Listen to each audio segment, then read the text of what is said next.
todos y a todas. Vamos a continuar con la programación que habíamos hecho siempre. Ya sabéis que habíamos visto colonias españolas, pero que nos quedaba una por hacer y por eso la incluimos en el programa de este año, Filipinas. Entonces, pues cuando empezamos a preparar esta sesión, pues hablamos con José Manuel, que sabíamos que había vivido en Filipinas, que conocía muy bien a Rizal, que lo recomendaba mucho, etcétera, etcétera. Y digamos que esa es la razón por la que él esté aquí hoy. Y su relación con Filipinas pues tuvo que ver con cuando se estaba creando el Instituto Cervantes en los años 90, pues el Ministerio de Educación, de las primeras cosas que prepararon fue, con profesores cualificados, etcétera, fue la preparación de los exámenes de español como lengua extranjera, como se hace en todos los países europeos importantes, por lo menos. Y entonces, con ocasión de prepararse eso, el Ministerio envió a un cierto número de profesores para que viesen la idoneidad o no de esos exámenes que se habían preparado y cómo funcionaban y si había que mejorar y tal. A José Manuel le nombraron para ir a Filipinas.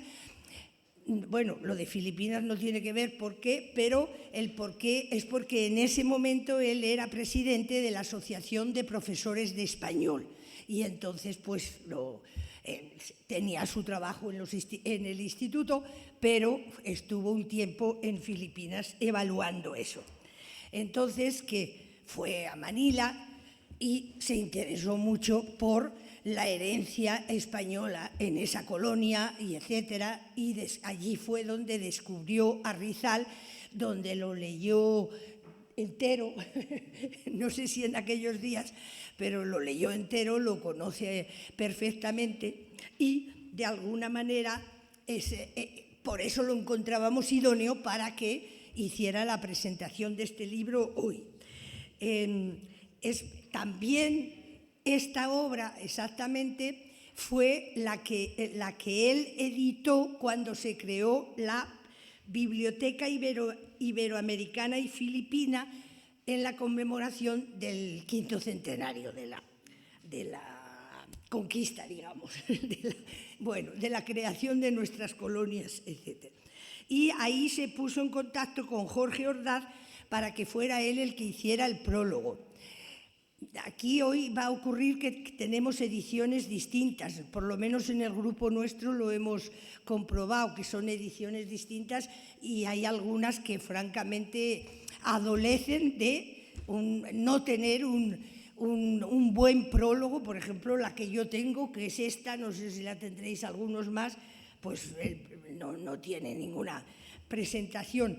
Por eso, José Manuel, de todas maneras, nos ha mandado dos artículos muy buenos, además de otros en la bibliografía, muchos otros, pero dos sobre todo recomendados, que uno es la introducción que hay en una edición que es la tuya, ¿no? la que tú has utilizado.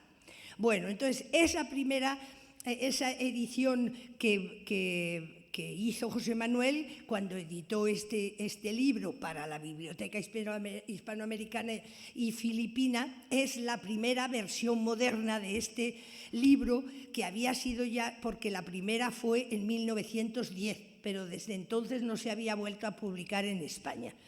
Entonces, bueno, pues vamos a escuchar a José Manuel, que de esto también sabe mucho, como de tantas cosas. ¿Okay? Gracias, Concha. Me da gusto tener amigas así. Mira, sí, os comento entonces, antes de nada, en la bibliografía que os di, yo recomiendo que leáis, si no habéis leído, el prólogo a esta edición de la... Concha, ¿enseñas el libro? Concha, ¿lo enseñas? El prólogo a esa edición la hace Jorge Ordaz. Jorge Ordaz yo lo elegí porque él había escrito una novela sobre Filipinas, sobre el galeón de México, y es una novela ambientada en las Filipinas del siglo XIX, y es una novela interesante, y él sabía mucho, y es un prólogo. A mí me parece que con toda la bibliografía que os di, si uno lee ese prólogo, pues prácticamente en síntesis está todo. Después también en esa bibliografía hay un artículo de Francisco Caudet, que también podéis, simplemente pinchando, lo encontráis, en el que hace una interpretación marxista de la novela, sobre el tema de la polémica entre Elías y Crisóstomo sobre la revolución o no revolución. Así un poco como anécdota, también está el artículo de Goytisolo en El País. En el año 12 él se queja en un artículo que también podéis coger, en el que dice: parece mentira, he tenido que leer esta novela en una edición extranjera, porque ese libro desde 1910 no se había vuelto a editar, pero en el 80 y tantos, en la Biblioteca Ayacucho de Caracas. La Biblioteca Ayacucho es una colección extraordinaria, la más fiable que hay sobre literatura latinoamericana. En un momento determinado, como en Venezuela había mucho dinero, pues el gobierno dio mucho dinero para que se creara una biblioteca donde están prácticamente todos los clásicos latinoamericanos, con unos prólogos extraordinarios. Y la primera versión moderna de Noli Tangere se hace en Caracas, en esa biblioteca de Ayacucho, que tenéis aquí también citada, con un prólogo muy bueno de Leopoldo Cea. Entonces Goytisolo se quejaba: parece mentira que haya que leerlo en una edición extranjera y no española. Yo le contesté en El País diciendo: qué bien, pero mire, en el año 92 sí se editó en España, ¿eh? E incluso después también el editor de esta también se quejó diciéndole: nosotros también la hemos editado. Y eso tiene que ver con, fijaos, una novela que tiene en España 3 ediciones desde al principio del siglo. En la biblioteca, en la bibliografía general, os decía yo todas las editoriales que había, y algunas eran solo parciales, pero en la bibliografía que yo os he dado, si pincháis, encontráis la edición de Mauchi, o sea que es una edición bastante buena. Pero no se ha editado. ¿Por qué no se editó? Si la habéis leído la novela, sabéis que la novela se habla casi siempre de la frailocracia. O sea, Filipinas era una frailocracia. Bueno, en el año 90, Concha os dice, yo voy a Filipinas y estoy para esos exámenes y estoy pensando en esa biblioteca iberoamericana. Era un acuerdo con las academias de la lengua de Hispanoamérica para que cada academia elegía un título de ese país que podía ser el representante representativo de ese país. Entonces, cada academia elegía un libro. En el caso de la Academia de Filipinas, yo entré en contacto con ellos y no se ponían de acuerdo, los 3 o 4 personas con las que yo hablé, y pues yo decidí que iba a poner el Noli Tangere, porque me parecía que era imprescindible que en una colección que quería reflejar toda la literatura significativa de los demás de los países que habían pertenecido al Imperio Español, pues estuviera Noli Tangere. Y en ese momento la representante cultural del Centro Cultural, el que luego fue el Instituto Cervantes, era una teresiana, y se lo comento yo a esta señora. Y me dice: ay, José Manuel, ¿pero tú qué? Pues eso ya es un libro que está ya pasado, ¿no? Y además, fíjate, hombre, en una publicación más o menos oficial, un libro tan español, pues, ¿no te parece que no es lo oportuno? Digo: pues yo creo que sí, tal. Bueno, sale así. Y al día siguiente me llama el embajador de España en Filipinas y me invita a comer. Bueno, pues qué bien, ¿no? Pues estupendamente. Y en el, ya tomando los cafés, me dice, oye, José Manuel, que me han dicho, por cierto, que a lo mejor habías pensado en que ibais a editar este libro. Bueno, supongo yo que lo habrás descartado, ¿no? Porque, bueno, solo faltaba eso, que ahora, a estas alturas, podamos hablar de Filipinas. Además, bueno, la imagen de España, vamos, de lo que hizo España, bueno, es una cosa, bueno, me parece incomprensible. Entonces, bueno, lo doy por zanjado. Bueno, pues yo me callé, esperé, porque esa colección se editó durante 4 años o 3 años, esperé a que el embajador dejara de ser embajador y cuando dejó de ser embajador, pues se publicó. ¿Qué quiero decir? Que todavía 100 años después de haberse escrito, la failocracia que queda todavía en Filipinas quiso prohibir que se editara ese libro. O sea, cuando aparece en el año 92 esta edición, la primera en España desde hacía 80 años y vamos, pues casi en contra de la opinión oficial. Pues aquí pasó y no pasó nada, ¿no? Pero se me presionó para que ese libro no se editara. Para que veáis todavía, cuando Rizal habla del poder de la Iglesia, de los frailes, pues todavía 80 años después sigue siendo así de fuerte. Bueno, entonces yo, solo para... el último aspecto. Hay alguien que dice, oye, pero es que las ediciones son distintas. Bueno, este es el libro que, claro, en Filipinas lo pude comprar. Esta es la edición facsímil del manuscrito de Rizal. Y sabemos, porque él lo dice, que cuando él lo tenía, él lo va a editar en Europa y no tiene dinero para editarlo. Y el libro era largo y entonces los editores le dijeron, oye, ¿por qué no lo achicas? ¿Por qué no lo...? Y él aprovechó y quitó un capítulo y por eso en muchas ediciones está el capítulo 24 y el siguiente es el 26.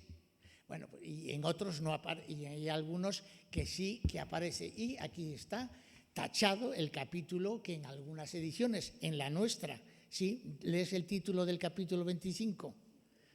El capítulo 25 no está en algunas ediciones y en otras sí.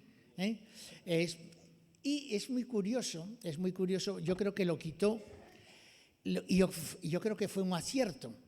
Fue un acierto porque la figura de Elías, que es tan misteriosa hasta el final, pues si Elías y Salomé es como un paréntesis sentimental, vemos algo de Elías con una medio novia amiga que tiene, él lo quita.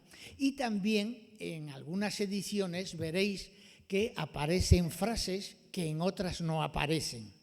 Bueno, es que el propio Rizal, por un lado, y aquí se ven los tachones,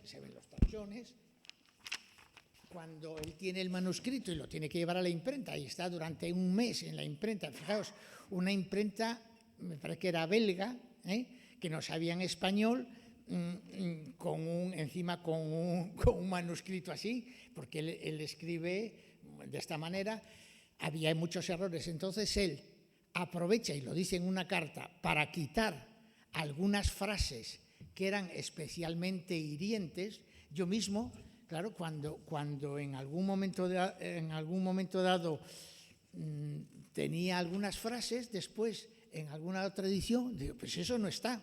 Por ejemplo, al principio de la novela, en la página 53 de esta edición, tiene esta frase que no está en la mayoría de ellas. Dice: contestad vosotras, monjas y hermanas de la caridad, que dais a nuestras mujeres, bajo el nombre de educación, una preparación para entrar en el claustro, resultando monjas en la sociedad y mujeres del siglo en el monasterio. Pero tenéis razón, Filipinas es un gran convento donde todo huele a religión, menos en los conventos. Frases de este tipo tan duras, él mismo, como tenía que aligerar, las quitó, lo cuenta él, y sin embargo también hay otros pequeños párrafos que no estaban en en el manuscrito original y que él añadió. Hay ahora, si no lo ha traído, pero digamos, con el centenario en Filipinas se ha editado, digamos, el libro definitivo de Noli Me Tangere, y en ese libro definitivo está todo, o sea, el manuscrito, los añadidos y lo suprimido. Y en la edición que nosotros hemos hecho, están los suprimidos. Por eso alguien dice, pues yo esto no lo he leído, esa frase que yo os he leído, quizás vosotros no lo habéis leído. Vale. Bueno, eso... No, y el capítulo ese no está. Bueno, pues...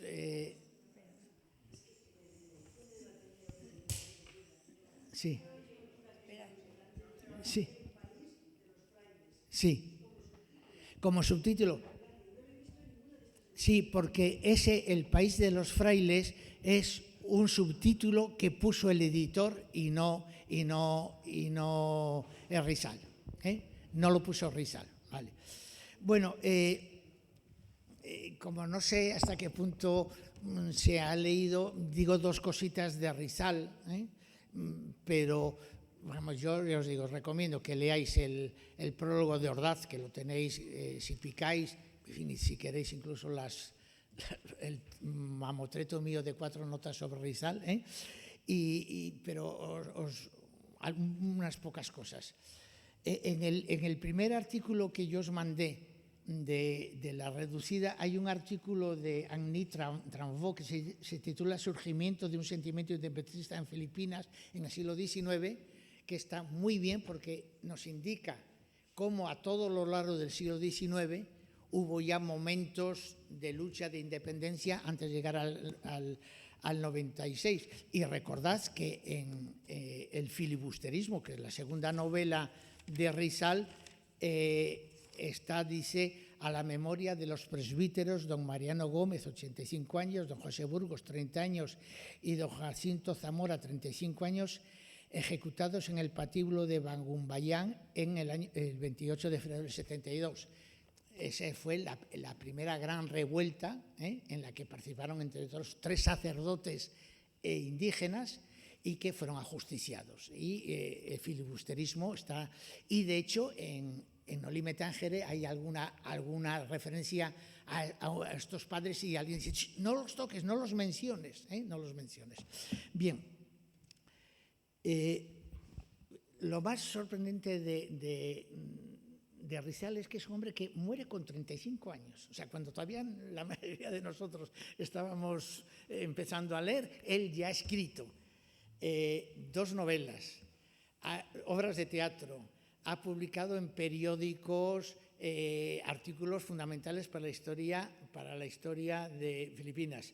Ha estudiado 2 carreras en Europa, medicina y filosofía y letras. Es un famoso científico que se dedica a enviar plantas de Filipinas a los europeos y dan nombres que él ha puesto. Es un hombre que ha hecho unas notas a un libro que se publicó en el siglo XVI sobre Filipinas, el libro más grande y más completo sobre Filipinas, del siglo XVI, que estaba olvidado, que lo encuentra en la Biblioteca de Londres, en la Biblioteca Nacional del Reino Unido, en Londres, y con unas notas que son... Es decir, con 35 años ha tenido ocasión de hacer todas esas cosas. Es un hombre que, además, sabéis, nace de una familia no de origen español. A veces se ha dicho que sus padres eran españoles, no, sus padres eran ricos hacendados de Filipinas, en un pueblo que es el San Diego de la novela, es el pueblo donde él nace. A los 12 años se va a Manila a estudiar con los jesuitas, ahí hace el bachillerato, y él no sabía español cuando llega, prácticamente. Él sabía solo tagalo, porque hay uno de los temas fundamentales de esta novela y de la historia de España en Filipinas es el tema de la lengua. Vosotros sabéis que las leyes que dan los reyes españoles, especialmente con Carlos III, el Código de Indias obliga a que se enseñe la religión y bueno, que la enseñanza sea en castellano.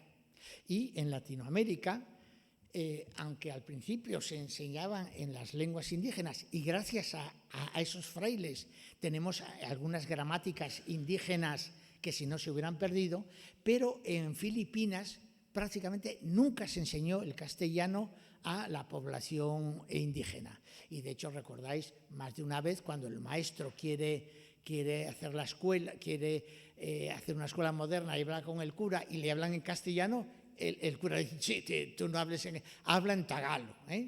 Bien, hasta el punto de que solo el 5% de la población filipina conocía el castellano cuando se produce la independencia. Bueno, pues era algo buscado. ¿Para qué? Para que los nativos no supieran el español, era una consideración de clase social. No, vosotros no lo tenéis.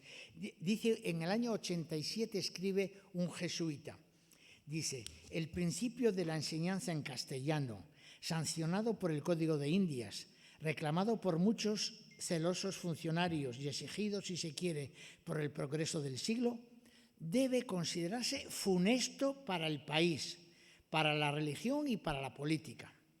Los curas aborrecen por instinto que en su pueblo se hable el idioma de su patria y la experiencia, fíjate, esto es lo más grave, la experiencia nos enseña que este instinto es racional. Es decir, que todavía en el 85 se defiende como racional que los indios, los nativos, no sepan español. Curiosamente, cuando después de la independencia, bueno, sabéis que Rizal muere en el año 96, porque en el año 96 se ha producido una segunda gran revuelta después de la del 72, que es la del Capitunán, que dirige Bonifacio. Bonifacio es ejecutado, y al mismo tiempo que Rizal, luego hablaremos de Rizal y esa intentona, y luego en el 98 ya con Aguinaldo se produce la independencia. Esa independencia que está apoyada por Estados Unidos y que nada más producirse España entrega a Estados Unidos, fijaos, entrega Filipinas, las Marianas, las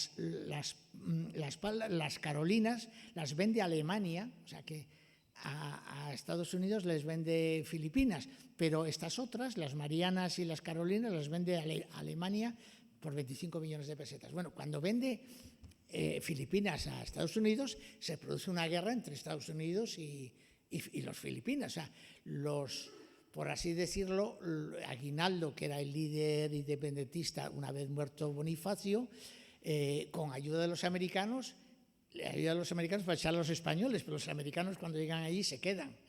Y entonces en la guerra de la independencia, después de la guerra de la independencia, hay una guerra civil entre los filipinos y los americanos. Y los americanos se quedan hasta el 30 y tantos. Después hay una cosa muy curiosa y es que los japoneses al principio de la Segunda Guerra Mundial toman Filipinas y echan a los americanos. Después los americanos con el general MacArthur retoman Filipinas, retoman Manila, y yo cuando estuve en Manila una de las cosas que me sorprendió es que hasta el año 40 y tantos hay muchas fotos de Manila, del casco antiguo de Manila, y uno se creería que está en una ciudad española, creería que está en Segovia, las casas, la catedral, todo el casco viejo de Manila estaba hasta el año 40 y tantos como una ciudad media española. MacArthur, que estaba, claro, deseoso de venganza porque los japoneses les habían echado, cuando vuelve arrasa Manila. Y hoy en la Manila vieja solo queda la catedral, que es una catedral como cualquier catedral española o de los países latinoamericanos, y dos casas que están medio reconstruidas. Y es muy curioso porque esas casas de burguesía, yo cuando estuve, en el salón tienen una biblioteca, y en la biblioteca, en esa biblioteca están las novelas de Galdós, las novelas de Pereda, los libros de Bécquer, o sea, toda la historia literaria de España hasta principios de siglo está en una biblioteca particular, perfecta, con las ediciones, con primeras ediciones de entonces. Pero prácticamente no queda nada de la herencia española en Filipinas. Pero con la cosa tan curiosa de que la Constitución Filipinas está escrita en castellano, el himno nacional está escrito en castellano, todos los libros fundacionales están escritos en castellano y sin embargo hoy prácticamente nadie habla español salvo una minoría, pero una minoría, y además una minoría en Manila. Porque a diferencia de eso, cuando los americanos ganan la guerra a los propios filipinos, desembarcan 5.000 maestros. O sea, Estados Unidos, junto con los marines, lleva 5.000 maestros que prácticamente imponen en 5 años la enseñanza del inglés. Hoy, bueno, pues con los nuevos aires antiimperialistas, etcétera, se sigue, o sea, el tagalo ha vuelto a tener mucha significación, pero claro, el gran problema de Filipinas es que prácticamente en cada isla se hablaba una lengua diferente, aunque el tagalo sea, digamos, el dialecto o el habla local más importante. Bueno, Rizal es un hombre, llega a los 12 años a Manila, aprende español, se matricula en la Universidad de los Jesuitas y estudia medicina y está descontento, se viene a Europa en contra de sus padres. Sus padres, como tantos otros, tenían miedo a que las nuevas ideas, él se fuera a Europa y se convirtiera pues en un ateo, en un filibustero, etcétera, ¿no? En España estudia aquí, posiblemente estuviera en este aula. Unamuno se queja amargamente diciendo, pensar que yo a lo mejor estuve con él, o estudió en la Facultad de Medicina con Pío Baroja, o sea, en San Carlos, ahí posiblemente estuviera con Baroja. Después se va a Europa, y ahí en Europa es cuando escribe el Noli Me Tangere. Vuelve a Filipinas, allí, bueno, los curas contra Noli Me Tangere le hacen la vida imposible, vuelve a marcharse, está en Estados Unidos, es muy interesante para él la experiencia de los Estados Unidos, está por Hong Kong, por varios sitios, vuelve a Europa, en Europa escribe la segunda parte, el filibusterismo, y vuelve a Filipinas, allí es desterrado a una isla por haber escrito esto, y es cuando se produce, en ese destierro, es cuando le va a ver un emisario de Bonifacio es el líder del Katipunan, que es el movimiento. Él había fundado una especie de partido político, no era partido político, se llamaba la Liga Filipina, en la que preconizaba que España tenía que conceder una serie de derechos a Filipinas, entre otras, por ejemplo, tenía representación en Cortes, porque recordáis que en el año 12, en las Cortes de Cádiz, hay representantes de los países latinoamericanos. Cuando se produce la independencia, no, pero seguía habiendo de Cuba, pero nunca de Filipinas. Entonces, él era un reformista y él se niega a apoyar este movimiento de Bonifacio y entonces él está desterrado y hay un momento dado en el que decide venirse a España como médico del ejército español que va a Cuba. Eso es un suceso relativamente sorprendente. O sea, ¿por qué se quiere venir para irse a Cuba? Hay de todo tipo de interpretaciones.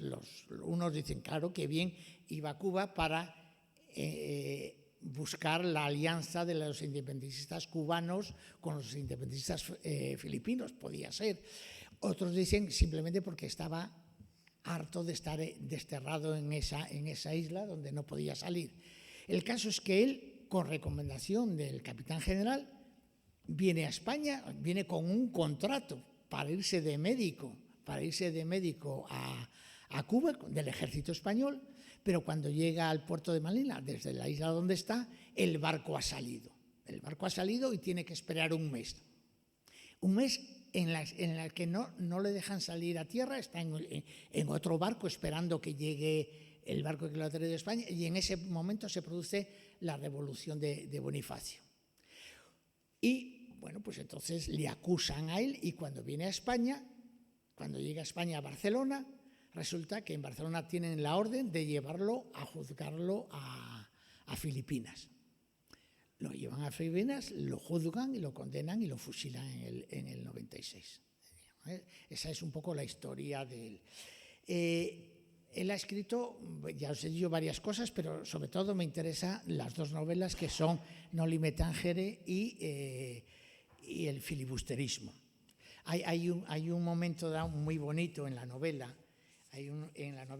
sobre el filibusterismo. El filibusterismo era los independentistas les llamaban filibusterismo y tenía, bueno, pues una connotación siempre muy negativa. Pero en la novela hay un momento muy bonito en la que, cuando se le acusa a Crisóstomo de filibustero, hay un diálogo en el que los nativos cuentan, dice, cuando ha tenido ese encontronazo con el padre Dámaso y está a punto de matarlo, dice: los padres blancos han llamado a don Crisóstomo Pilibastiero.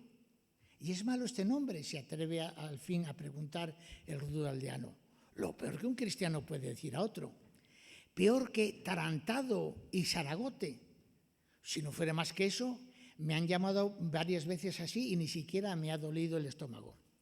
Entonces será como vete a la porra, que dice la vieja del alférez. Pero que eso es escupir la hostia.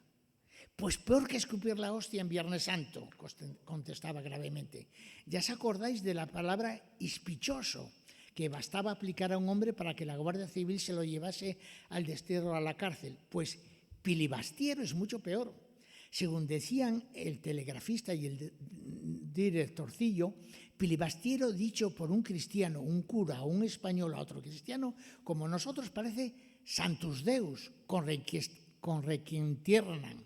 Y si te llaman una vez pilibastiero, ya puedes confesarte y pagar tus deudas, pues no te queda más remedio que dejarte ahorcar.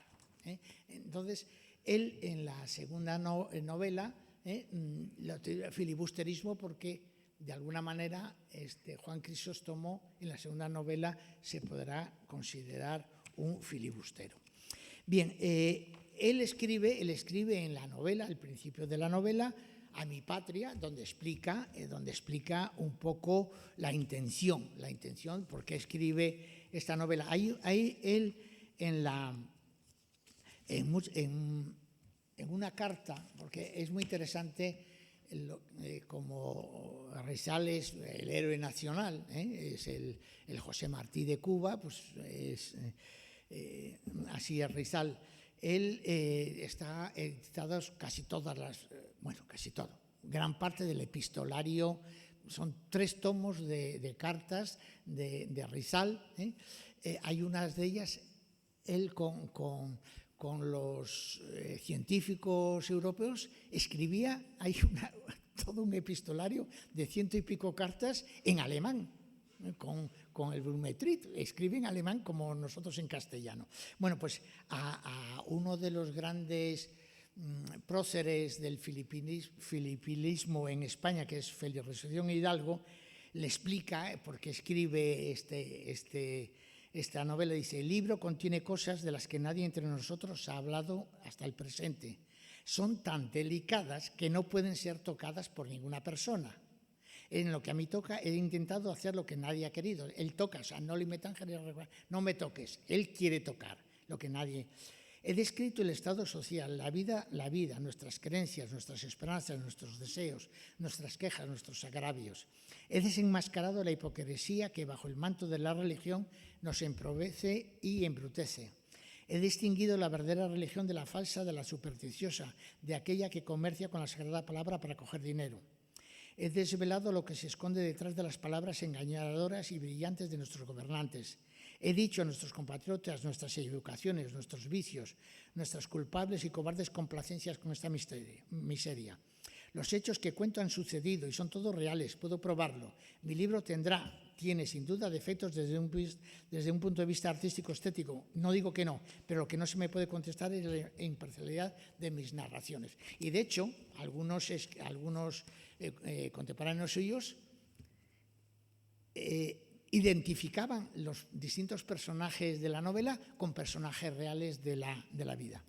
Bien, entonces, esta novela escrita así, yo creo que es una novela que podríamos considerar 6 aspectos. Por un lado, es una novela romántica que es heredera de la literatura, de las novelas románticas europeas, y en gran parte, y en España, de Bécquer. Yo no sé si en algunos momentos se pueden leer en la novela frases enteras de La noche, de fantasmas, etcétera, que las podía haber escrito Bécquer. Es una novela, entonces, romántica de amores desgraciados. Digamos, el argumento es Crisóstomo, que está enamorado de María Clara, y que eso es un amor imposible. Un amor imposible, un amor desgraciado es, digamos, el tema fundamental de las novelas románticas. Un amor imposible, un amor desgraciado. Pero no solo son ellos. Amores desgraciados, historias desgraciadas, románticas, son las de Sisa, evidente, y las de Elías, por poner 2 ejemplos más. Es decir, que hay que leerla, por un lado, en el contexto de las novelas románticas europeas. Y eso es un elemento fundamental de la novela. Pero también la podemos leer y la debemos leer como una novela antropológica sobre las vidas, las costumbres, los personajes de Filipinas en el siglo XIX. Se sabe que cuando él está en España ha leído La cabaña del tío Tom y propone a sus amigos escribir una novela colectiva sobre las injusticias que se hacen contra los nativos. La cabaña del tío Tom, en definitiva, es una reivindicación de los negros frente a la sociedad blanca americana. Bueno, pues él, en esa novela, eso fracasa y, bueno, él la escribe él solo, pero no sé si habéis avanzado, pero, por ejemplo, la excursión que hacen al lago los jóvenes, esa fiesta es un documento antropológico. La pelea de gallos es un documento antropológico. Todas las fiestas, las celebraciones de esa fiesta que hay en San Diego, es antropología pura. La manera en la que trata a los nativos cuando se refieren con los españoles, los distintos estamentos filipinos que están entre medio de las autoridades españolas y filipinas. Es decir, a través de esta novela podemos conocer cómo era la sociedad filipina de esa época. Por lo tanto, es una novela antropológica. Es una novela de tesis. Y siempre, los críticos han hablado mucho del influjo de Galdós en Doña Perfecta. Una novela de tesis, sobre todo, contra el poder omnímono de las órdenes religiosas en el archipiélago, que él llama el cáncer filipino. Él lo llama el cáncer filipino, otras veces se habla de frailocracia. Este es un tema fundamental, en la novela, y ya os digo, os remito que 100 años después la frailocracia seguía en Filipinas. Fijaos, los curas, todos están presentes, son lascivos y no guardan voto de castidad. ¿Recordáis cuando el padre Salví va a una procesión, un niño le llama papá? Le llama papá. Sabemos que María Clara es hija del cura de Don Dámaso. Y se nos cuenta, bueno, el capitán Pablo se echó al monte con tulisanes porque un sacerdote abusó de su hija. Bueno, son glotones, bebedores, viciosos, juegos de naipes, etc. O sea, lo del dinero, se mueven esencialmente por dinero y se disputan las parroquias más ricas, etc. Hay una conversación al principio del padre Sibila con el superior, cuando el padre Sibila dice: El dinero ya no entrará en nuestras iglesias, nadie comprará escapularios, ni correos, ni correas, ni nada. Y cuando dejemos de ser ricos, no podremos ya más convencer a las conciencias. Dice, pero siempre tendremos nuestras haciendas, nuestras fincas. Todas se perderán como las perdimos en Europa.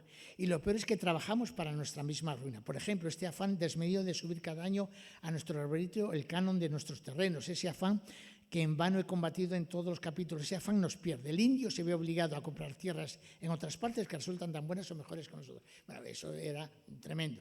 En relación, son perfectamente racistas, despectivos, les acusan de indolentes, etcétera. Cuando el maestro de escuela llega al pueblo y saluda al sacerdote en castellano, este siempre dice, no me uses prendas prestadas, conténtate con hablar tu idioma y no me eches a perder el español que no es para vosotros. Y otra vez el padre Damaso dice, usted ya conoce lo que es el indio, tan pronto como aprende algo se las echa de doctor. Todos estos mocosos que se van a Europa. Defienden la exclusividad de la enseñanza a ellos, ese es un tema fundamental. El capítulo del maestro es extraordinario. Bueno, sabéis que en Rizal está el maestro, está Elías, está Crisóstomo y está Tasio. ¿Sí? Todos esos 4 personajes son distintos aspectos de Rizal, porque Rizal estaba hecho un lío con la independencia o no independencia, ¿no? Pero lo que defiende el cura y defiende Rizal, fíjate, a finales del siglo XIX está defendiendo una educación modernísima, dice. Toda la escuela que él pretende es una de las primeras cosas que se va al garete. Bueno, va en contra del sistema, el sistema educativo, ya os he dicho la frase anterior. La polémica entre el poder civil y el poder militar. Curiosamente, toda la novela es el alférez y el cura, pero también el capitán general. ¿Cuántas veces dice, por ejemplo, el padre Damaso al principio dice, hay un militar que quiere imponerse a mí, y el capitán general, cuando habla con Ibarra, muchas veces le dice, es que no puedo con ellos. Y por eso incluso le dice a Crisóstomo, el capitán general, vete a España porque aquí no tienes nada que hacer. Le dice, fíjate, dice el capitán general, le dice a Crisóstomo, mujer y fraile no hacen agravio. Pienso vivir en paz en tiempo que me queda en el país y no quiero más cuestiones con hombres que usan faldas. Si este pueblo no fuera tan estúpido, metería en cintura a mis reverencias. Pero cada pueblo merece su suerte y hagamos lo que todo el mundo. Yo creo que hay un momento dado en 2 de las conversaciones que Tasio tiene con Crisóstomo, que creo es que la novela va ganando intensidad. Al principio, los primeros capítulos, aparte de ser más arduos, son mucho más flojos en todos los aspectos, literariamente y ideológicamente. Pero fijaos lo que dice Tasio. El gobierno no ve, no oye, no juzga más que por lo que le hace ver, oír y juzgar el cura o el provincial. Está convencido de que solo descansan ellos y que si se sostiene es porque ellos lo sostienen, que si vive es porque lo consienten que viva y que el día en que le falten caerá como un maniquí que perdió su sostén. El gobierno no sueña en un porvenir robusto, es un brazo, la cabeza es el convento. Se opone ese clero a las nuevas ideas que llegan de Europa.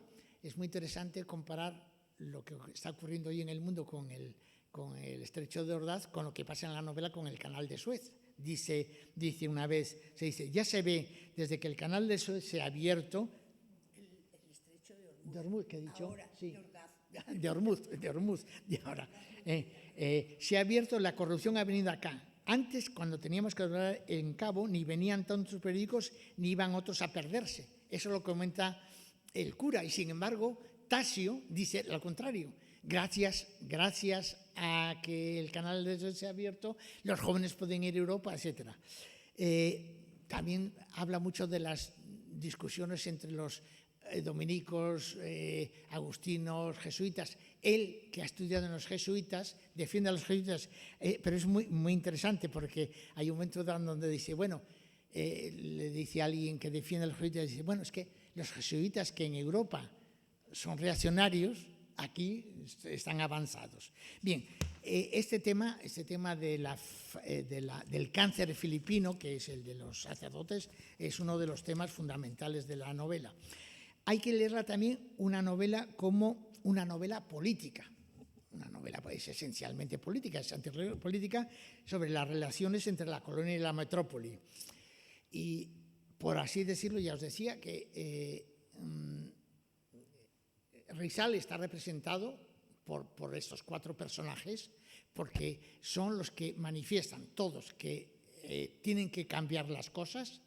Lo que pasa es que cada uno de ellos muestran distintos grados, e incluso, por ejemplo, Contasio tiene dos conversaciones en las que, cuando parece que le animan a que deje, digamos, la reforma y vaya por la ruptura, ellos le dicen, oye, pero cuidado. Y lo mismo le dice Elías.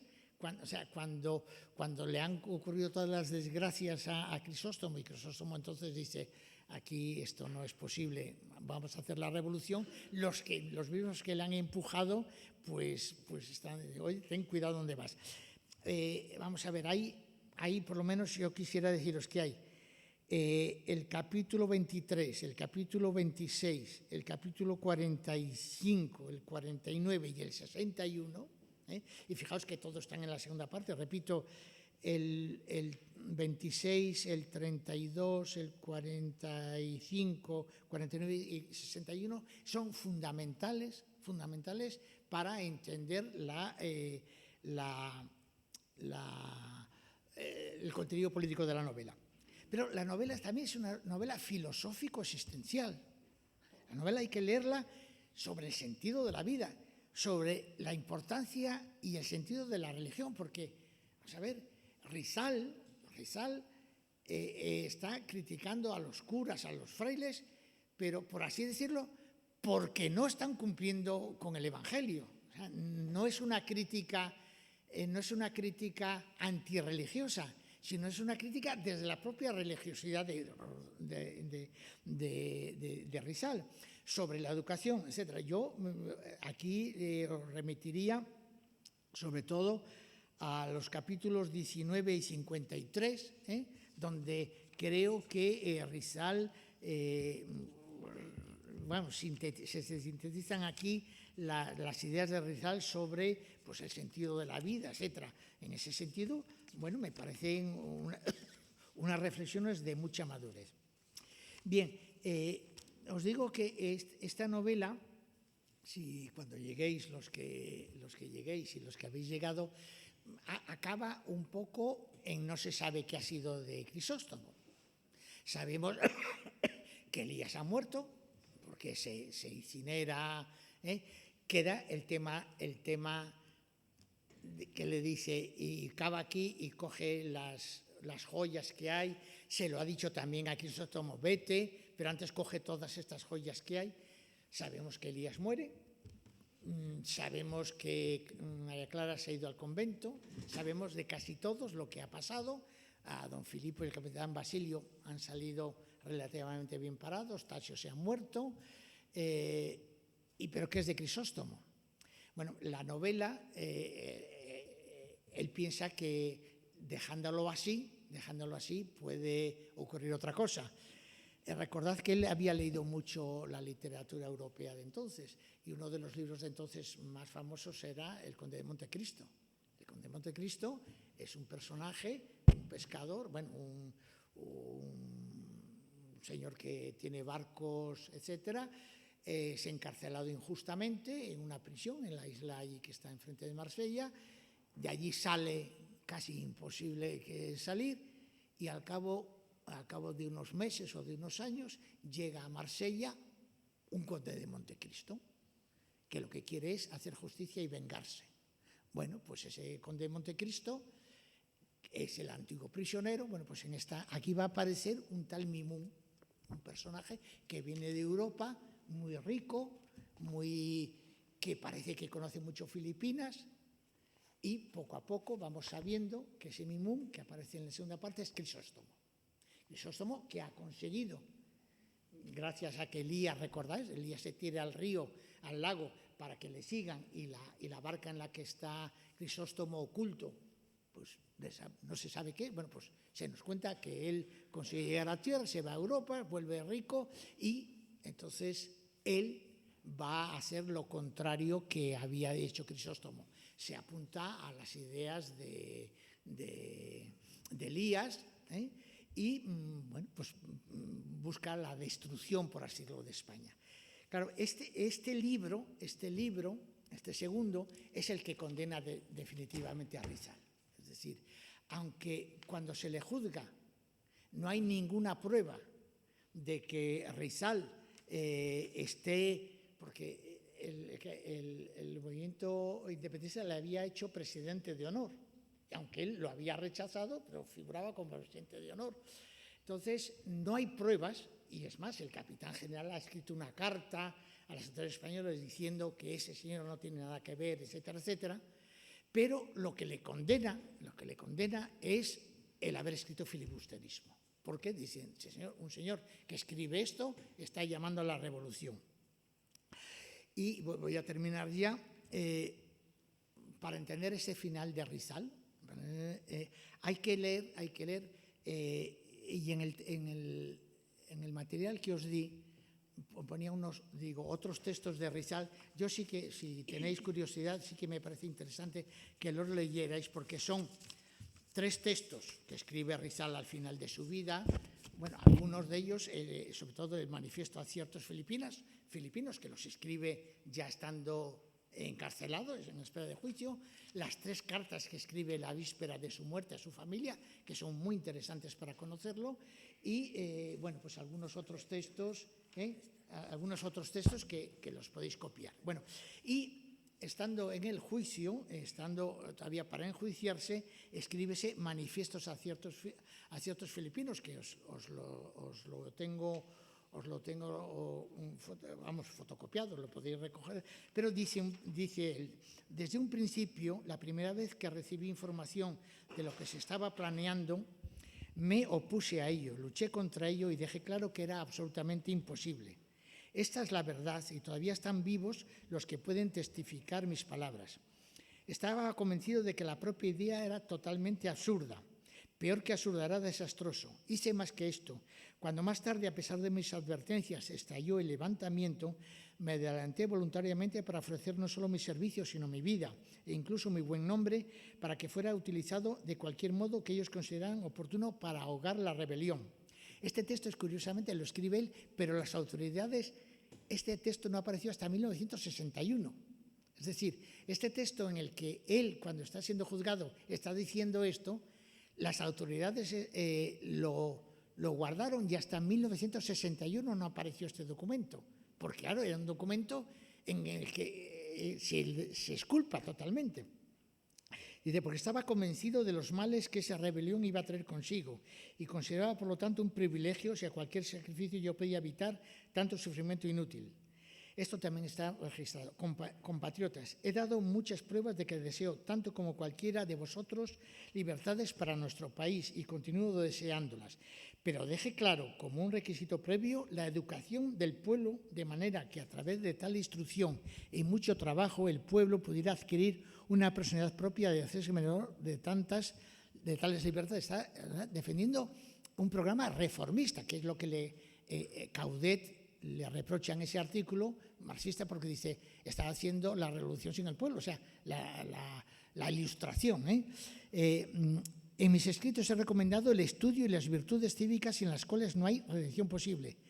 También he escrito que las reformas, si son para dar fruto, deben venir desde arriba, porque las reformas que vienen desde abajo son levantamientos violentos y transitorios.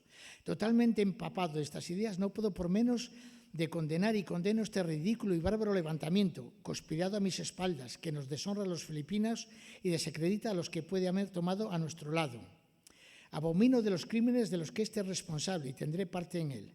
Con todo mi corazón me duelo por aquellos que temerariamente se han dejado engañar, que regresen a sus casas y que Dios perdone a los que hayan actuado de mala fe. Es decir, que él claramente está en contra, como había estado, pero claro, ellos tienen filibusterismo Y en filibusterismo defiende esto otro. Esto es una novela, pero ya termino. Y esto lo leo porque está mejor así, quedó más bonito. Cuando ya en capilla para ser ajusticiado, Rizal escribe a escondidas su último poema, que luego vamos a leer, engrandece definitivamente su figura. Ha aceptado su triple fracaso, la de su reforma pactada y progresiva, la del triunfo de una revolución nacida sin su apoyo y aún en contra de su opinión, porque ha fracasado esa revolución, porque a Bonifacio lo ajustician, y la del proceso militar que le condena a muerte. Es decir, ha fracasado en todo, política y personalmente. Pero de este fracaso saca fuerzas renovadas y como un nuevo Jesús hecho hombre se inmola para salvar a la patria filipina, sabedor que, al igual que Jesucristo, resucitará en el corazón de todos los filipinos y redimirá a su patria de la opresión española. Por eso Unamuno hablará de San José Rizal y nosotros podemos valorar ya la similitud de su frase, de la frase antes transcrita en este texto. Dice, hágase tu voluntad, con las palabras de Cristo en la cruz. El idealista, romántico y místico Rizal busca y encuentra en el martirio la justificación total de su vida y la libertad de su patria. Y su evangelio será el poema final, que es A mi patria.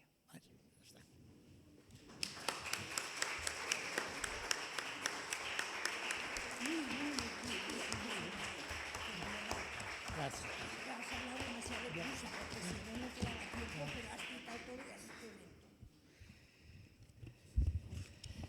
Bueno, le damos las gracias a José Manuel, ¿no? Muchas gracias por la explicación tan buena que has hecho. Siento que la hayas hecho tan deprisa porque veías que no tenías tiempo, etcétera, pero está todo en uno de los papeles que nos ha mandado, así que podemos volverlo a leer todo, subrayar y recordar todo lo que nos ha dicho en su introducción. Bueno, pasamos como siempre ahora a la participación de todos. Es una novela que da tanto de qué hablar, tanto que especificar, que creo que todos querréis intervenir, así que os animo a que lo hagáis.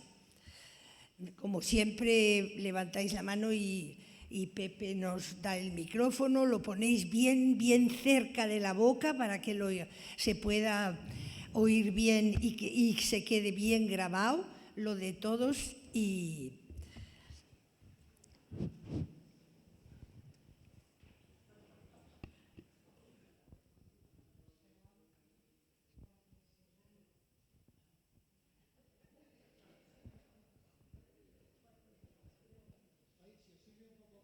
Sirve para entrar. La novela es dura, sobre todo de empezar, porque los primeros capítulos, yo cuando hace un mes la empecé a releer, y yo tenía una imagen, un recuerdo extraordinario. Bien es cierto que estaba muy ligado a una experiencia personal y eso cuenta. Y cuando la empecé a releer el mes pasado, yo creo que José Manuel es una novela. Después, claro, va ganando, y yo siento si a lo mejor alguno se ha cansado y no ha acabado. Claro, hay que leerla, pensad que estamos en 1886 cuando se escribe, o sea, es una novela, es como si ahora queremos leer a Pereda o a Alarcón, o a Pardo Bazán, o incluso a veces Galdós, o sea, que es que escribe cuando escribe Pereda y Alarcón y Palacio Valdés, que ahora a lo mejor son novelas insufribles, además con una herencia. Hay una cosa que no he dicho, pero que a mí me parece, y yo no sé, yo nunca lo he visto comentado, yo no sé si Rizal en un momento determinado quiere decir, oye, ved qué listo soy yo y cuánto sé. Desde el propio título en latín, la cantidad de reflexiones que hay, frases en latín, las reflexiones históricas de personajes que bueno, yo más de algún momento he tenido que ver quién es ese personaje. Cuando habla de personajes europeos de segunda fila, a veces no, a veces lo sabes, pero otras veces no. Yo no sé si hay también un poco decir, oye, yo soy mestizo, yo soy indio, pero yo sé mucho, que no sepáis, o sea, y a veces puede parecer un poco pedante, pero yo creo que es un poco para decir que aunque yo sea indio, puedo escribir como cualquier europeo, y a veces yo creo que se pasa de las referencias, ¿vale? Está refiriéndose a frases de Cicerón, a frases de 20 personajes históricos, con las frases dichas, etcétera, ¿no? En ese sentido, bueno, vamos a ver, hay que acercarse a esta novela como una novela, pero también como un documento histórico. Es decir, que no es una novela al uso. Él no escribe una novela por escribirla. Él escribe para despertar las conciencias. Pero lo que más me sorprende cuando yo leí este libro es que pensad que España es que estuvo 3 siglos en Filipinas, 3 siglos de Filipinas, y dejó una catedral, una universidad y Zóbel, si queremos ponernos estupendos, o la mujer esta, o la Isabel Presley, o Aute. O sea, Aute, Isabel Presley y Zóbel. Es todo lo que sabemos de Filipinas. Zóbel, sí, el pintor. Esos 3 y muchas muchachas de servicio doméstico.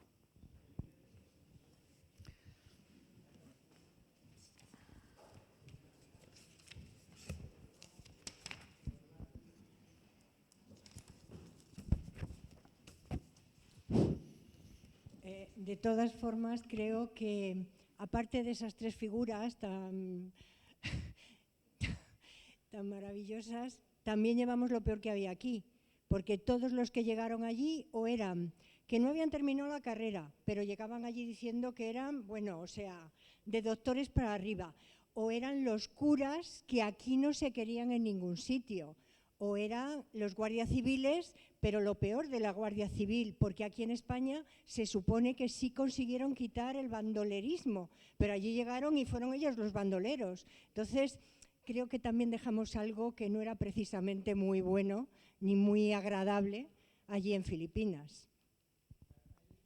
Yo no sé si, comparado esto, en la colección esta que yo dirigí, el libro de Cuba, que se puso, porque lo pidió la Academia Cubana, era una novela que se titula Mi tío el escribano, y es la historia de los funcionarios españoles que van para enriquecerse.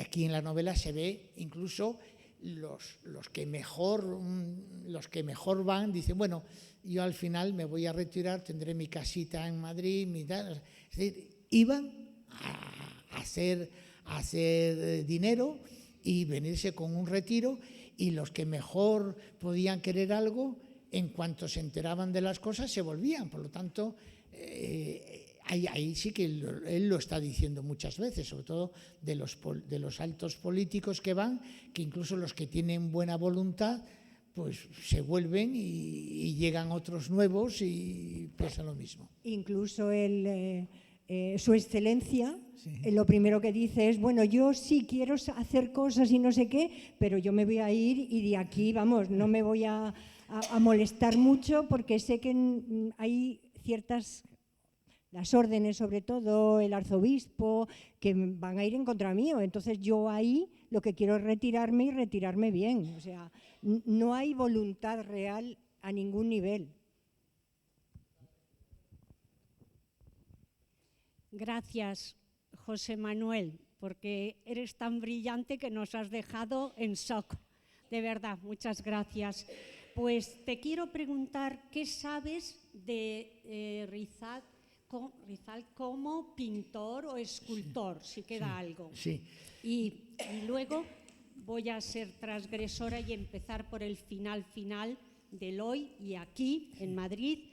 Existe un hospital en activo, que es el más antiguo de la capital, en la Latina, que se llama BOT, Venerable Orden Terciaria de los Franciscanos. Aparece en 3 capítulos de la novela y es un lugar precioso con un patrimonio artístico visitable. Incluso el patio central imita a aquella colonia, su vegetación y su arquitectura, pues son franciscanos. Y luego conozco muy bien un museo de arte oriental y de ciencias naturales que está en el Real Monasterio de Santo Tomás, un monasterio del siglo XV, gótico, con 3 claustros, en fin, un sepulcro impresionante del príncipe Juan, hijo de los reyes católicos, un lugar visitable y que, pues después de 500 años, también está en activo.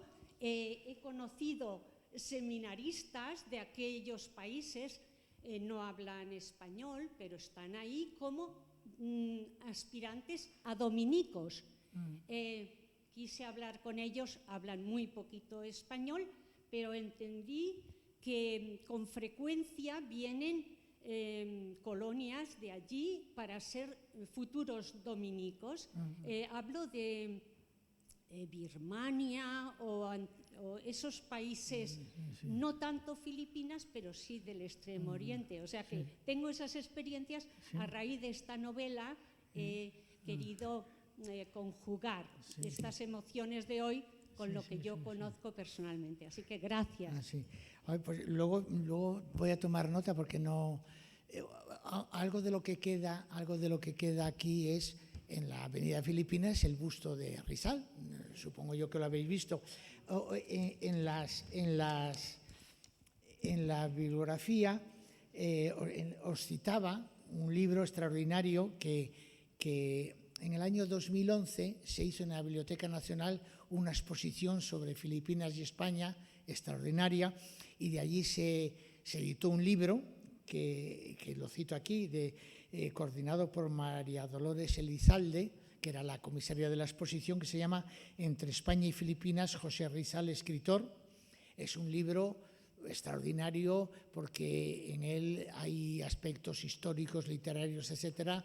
Es un libro muy, muy bien hecho, pero fijaos, cuando en el año 96 era el centenario de Rizal, yo hice un programa de actos conmemorativos, elaboré un programa de conferencias, porque cuando yo estuve en Filipinas tuve la suerte de ir con Antonio Quilis. Antonio Quilis era un catedrático de lingüística de la Complutense que, a raíz de ese viaje y de otros que había hecho ya, publicó en el año 2008 el mejor libro que hay sobre el español en Filipinas.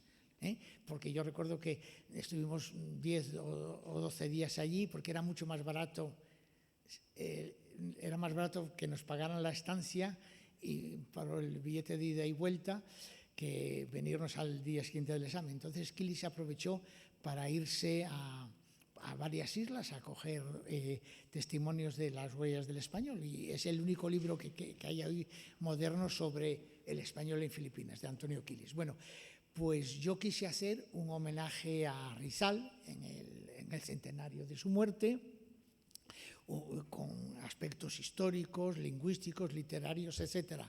Estuve 3 meses con la embajada, todo iba bien, y a la hora de la verdad la Agencia Española de Cooperación dijo que no, porque no era oportuno. O sea, no era oportuno todavía en 1996 celebrar el centenario de Rizal. O sea que me gusta mucho que hayas dicho estos 2 sitios, porque yo no los conozco. Yo agrego un sitio en Valladolid. Hay un museo oriental franciscano, agustino, que es espectacular, fundamentalmente las cosas en marfil, y además parte de lo espectacular es la simbiosis, porque los crucificados todos tienen rostros orientales. y está un poco alejado en la ciudad de Valladolid, pero merece la pena ir a verlo. Y Se llama Museo Oriental. No. Museo Oriental, sí. Museo Oriental, sí. Sí.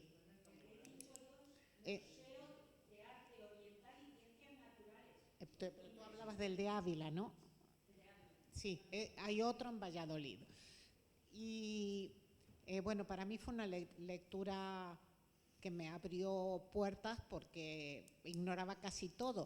Y sí quería agregar en los distintos aspectos que también hay un aspecto de observación de la naturaleza, de explicación de las plantas, de los cultivos, como parte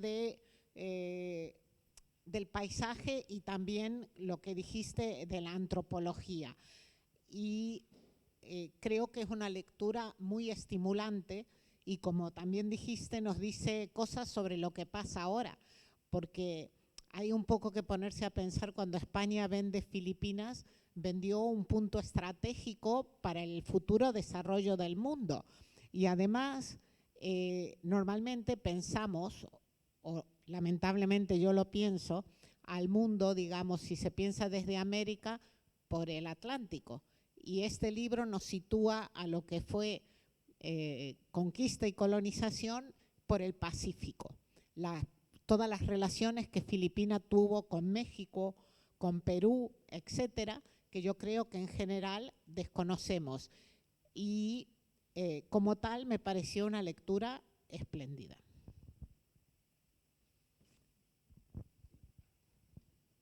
Yo quisiera aportar también otro sitio relacionado con Filipinas. Vale. Ahora mejor. Yo quisiera aportar otro lugar también relacionado con Filipinas, y me extraña prácticamente que no haya salido aquí ya. Es Pastrana. Pastrana todos conocemos, Princesa de Éboli, Santa Teresa, las grandes luchas entre estas dos mujeres, etc.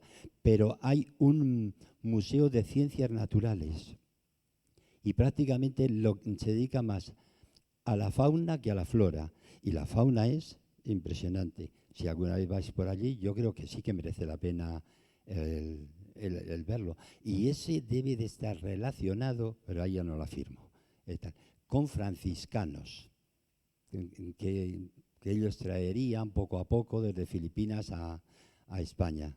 Y por otro lado, muchas gracias por la disertación que nos has dado del autor, de la novela, de la época, de todo prácticamente, si no has dejado nada por tocar en Pero ya que tengo el micrófono, también digo que a mí me ha gustado esta obra y que ha merecido la pena su lectura.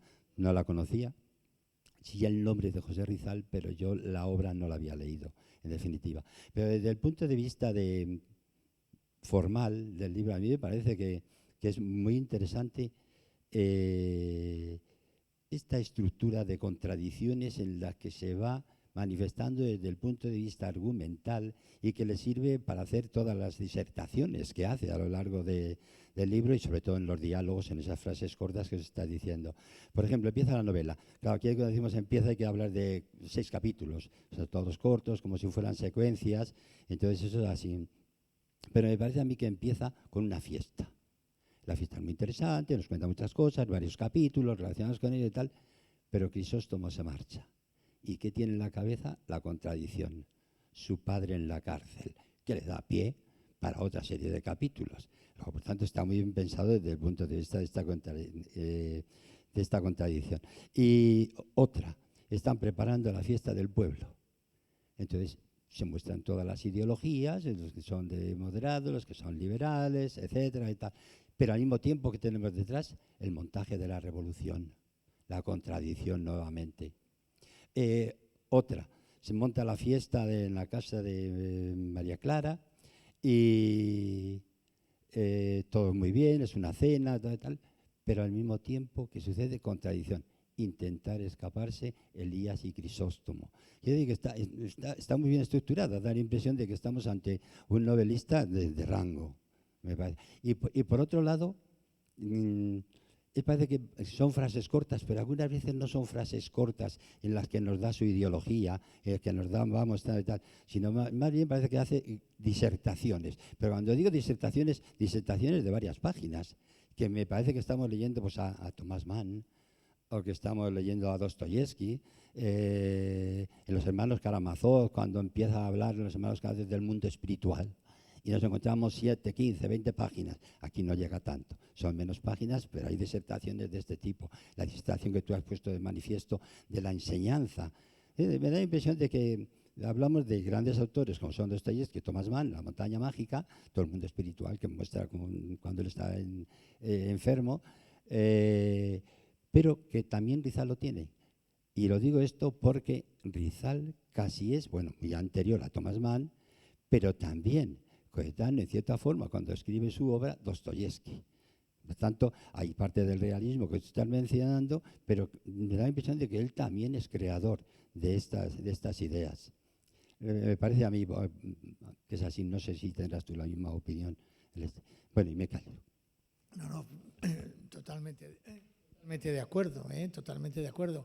En algunos momentos es una novela de ensayo. O sea, cuando el maestro le está contando todo lo que le ha ocurrido y cuando hay una historia muy bonita, cuando se va a colocar la primera piedra que van a dejar los periódicos del día, etcétera, y dice, cuando unas civilizaciones futuras descubran esto, esto está muy bien hecho, y me parece de un pensamiento avanzado. O sea, está hablando pues de una educación al aire libre. Bueno, pues es una cosa que incluso en España intentará un poco la República, y fijaos lo que le ocurrió a los maestros. O sea, que a mí me parece que decir esas cosas en el año 86, cuando en España, vamos, eso ni siquiera la Institución Libre de Enseñanza era capaz de ir tan avanzado, me parece extraordinario. Además, creo que hay un capítulo que se titula exactamente El Sermón. El sermón, sí. Es decir, que todo lo relacionado con la cultura clásica, con el latín, etcétera, tal en este. Y también María José. Sí. Los frailes de allí eran frailes de aquí. Los frailes de allí eran frailes de aquí. Sí. Aquí habíamos tenido 3 guerras civiles, carlistas, y frailes eran muy parecidos. Sí. Entonces, el discurso de estos de aquí y aquellos, pues muy parecido. Hasta el punto que hasta hace muy poco tiempo, en Sigüenza, ciudad clerical por antonomasia, para decir de una persona, estudiante díscolo, que era muy malo, no le decían que era un demonio, que era un Mendizábal, que era peor que un demonio. Este chico nos ha salido un Mendizábal. Y eso ha sido en mi época, yo he sido un Mendizábal. Hay otra cosa que es curiosidad, que a ver si me aclaras, ¿por qué hay tanto error tipográfico en tu edición? Porque pone lago en vez de algo, pone banca en vez de barca, hay muchos de esos, luego me lo aclara. Y cada uno tiene su cruz. Mira, en ese libro lo editaron, y cuando me lo dieron a mí, había 3 erratas por sacarlo. Como tardó mucho en editarse, buscaron otra imprenta de la normal y se lo dieron no sé a quién. Yo creo que si no hice 3 correcciones por página, no hice ninguna. Bueno, después que salió esto, afortunadamente hubo una segunda edición donde yo estaba ya feliz porque había estado un mes trabajando, corrigiendo las erratas, y cuando lo abro la segunda edición, que tiene otra portada, pues resulta que me vuelvo a encontrar con muchas menos, pero con algunas, de tal manera que ha sido, o sea, una desgracia. O sea, porque curiosamente el valor de ese libro era, primero, que era el primero que aparecía después de 80 años, segundo, que tenía los capítulos y las frases que estaban en el manuscrito y que no se habían editado, y que tenía el prólogo extraordinario. Bueno, pues o sea, nada es perfecto. O sea, fue una tragedia de la que además yo estoy avergonzado. bueno, pues luego cuando estaba aquí, pues estaba atrapado, como nos pasa a todos, entre las dos Españas. La restauración, que si cánovas, que si tal, que si liberales. Él con quien frecuenta más parece ser con lo que serían los liberales, que acabarían siendo luego los demócratas. Su pensamiento, que pues sería el de un reformista radical muy moderado. Lo que quiere es reformar de raíz la situación filipina, pero por procedimientos moderados. Entonces, la gente con la que se junta aquí, Moret, Moraida y tal, pues serían aquí el equivalente también a reformistas moderados. Y les dice, les dice, somos iguales, dice, a la hora del brindis, Rizal tiene la oportunidad de pronunciar su primer discurso político y lo hace sobre la base de un sincero sentimiento nacionalista, no separatista, y de un noble afán de dignificación del país. En un momento determinado, exclama, somos dos pueblos, somos dos razas, somos tanto como vosotros y por lo tanto queremos lo mismo que vosotros. ¿Se nos niega aquello que creemos merecer? Mirad el porvenir, para decir, no mirar el pasado, a España, a la metrópoli, a la capital. Las circunstancias del presente no pueden ser eternas. Ningún filipino se habrá atrevido a decir tales cosas ante la metrópoli. Es decir, una persona que cuando habla de nación y patria es España. Y cuando él se define es filipino. Y que dice las cosas tan claras aquí es que es un hombre de mucho pensamiento. Su ambivalencia, su contradicción, le lleva a ser en un momento masón. Se junta con la masonería porque es el mundo del conocimiento al que le lleva. Pero sin embargo, cuando ya al final de su vida hace adjuras de la masonería.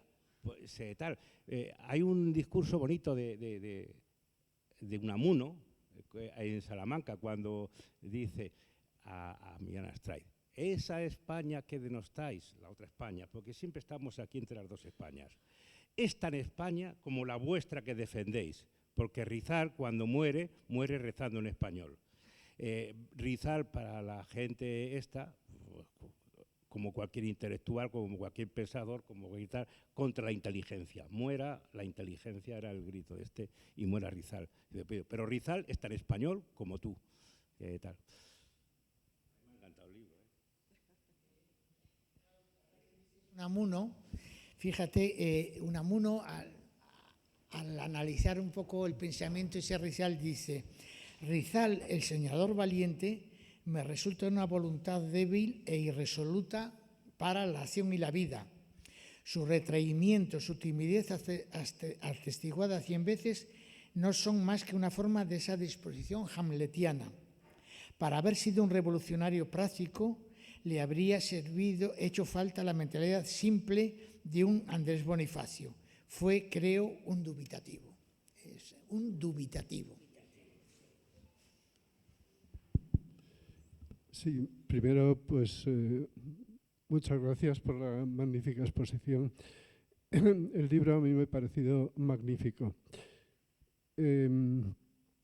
Y añadiría, me parece que he estado 5 características de la novela. Yo añadiría una sexta que es profético, ¿no? Porque estamos hablando del año 86, ¿no? Y está describiendo episodios o ideas que se van a producir o que se estaban produciendo y se van a materializar con la independencia 12 años después. O sea que es que me parece que estamos leyendo puras profecías en el libro. Por otra parte, has destacado que cuando se murió con 30 y pico años, pues toda la cantidad de cosas que había hecho, pero es que la novela la escribió con 23, si no me equivoco. Y eso me parece un logro, y a continuación vino una segunda novela, pues poco después. O sea que con muy pocos años era capaz de escribir esta novela donde se transpira tanto conocimiento, tanto saber literario y bueno, y tanta, no sé, tanta forma de escribir, ¿no? Me parece muy notable desde ese punto de vista. Y por último, una anécdota. Cuando yo cogí el libro en una biblioteca, la persona de la biblioteca que me lo gestionó me hizo una referencia al título, referencia para hablar de la Biblia, para hablar de la frase que aparece en el Evangelio de San Juan. Claro, yo como no había leído el libro todavía, no podía explicarle el porqué del título, pues sería que hablaría del Evangelio de San Juan, no lo sé. Pero lo cierto es que después de terminar la novela, tampoco tengo claro el título en cuestión. En fin, lo que significa el título lo tengo claro. Lo que no tengo claro es que creo que no aparece o no lo he visto literalmente en la novela. O sea que... y luego, por último, he leído en algún sitio, quizás en el prólogo de la novela, de la edición donde yo lo leí, que cuando estuvo en España este hombre no se relacionaba para nada con nadie. O sea que efectivamente toda su sabiduría y su conocimiento lo adquirió a base de codos, ¿no? O sea, de estar muy retraído, muy poco sociable y bueno, a base de ir aprendiendo, ¿no? En ese momento estaba estudiando medicina, pues lo que fuera. Pero vamos, que parece ser que personalmente era una persona poco sociable. Y bueno, eso básicamente. Bueno, ya por terminar, un ascendiente mío del siglo XVIII, siendo capitán general de Filipinas, organizó una expedición a Tailandia y las primeras noticias que se recibieron aquí en España sobre Tailandia proceden de los informes que se hicieron con motivo de ese viaje. Están publicadas esas memorias o ese informe de ese viaje, que es muy extenso, sobre Tailandia, están publicadas. Sí. Me interesa mucho eso que has dicho, que es una profecía. Realmente todo lo que está diciendo se va a producir, primero con su muerte es la profecía, y con la independencia, y con las luchas de la independencia, porque o sea, lo más duro para los filipinos, tener en cuenta que quien encabeza después de Bonifacio es el de la frustrada revolución del 96, pero Aguinaldo es el héroe, el que consigue la independencia, pero Aguinaldo está en la cárcel con los Estados Unidos. O sea, cuando se produce la independencia, es una independencia doble. Por un lado, España vende económicamente Filipinas a Estados Unidos, pero los filipinos dicen, pero esto nos han ayudado a echar a España y ahora quieren estar. Y hay una guerra contra los americanos, en la que Aguinaldo encabeza la lucha. O sea, primero luchan contra los españoles y luego contra los americanos. Y es derrotado, es el primer presidente, pero es derrotado y está en la cárcel, está encarcelado por los Estados Unidos. Aunque pues Aguinaldo vivió hasta el año 68 y yo me he quedado pasmado. Hasta el año 68 no murió Aguinaldo. O sea, y es curioso, o sea, Aguinaldo muere en el 68 y en el 68 éramos adultos. Yo era catedrático de instituto ya. O sea, a mí me dice, cuando he leído que Aguinaldo muere en el 68, digo, qué desconocido. Para mí Aguinaldo era como si se hubiera muerto en 1920 o 1910. O sea, que todavía en el 68 vivía el héroe de la revolución. Entonces, eso que profético, me parece que eso es así. O sea, que el libro es profético, o sea, todo lo que está diciendo es lo que pasó allí.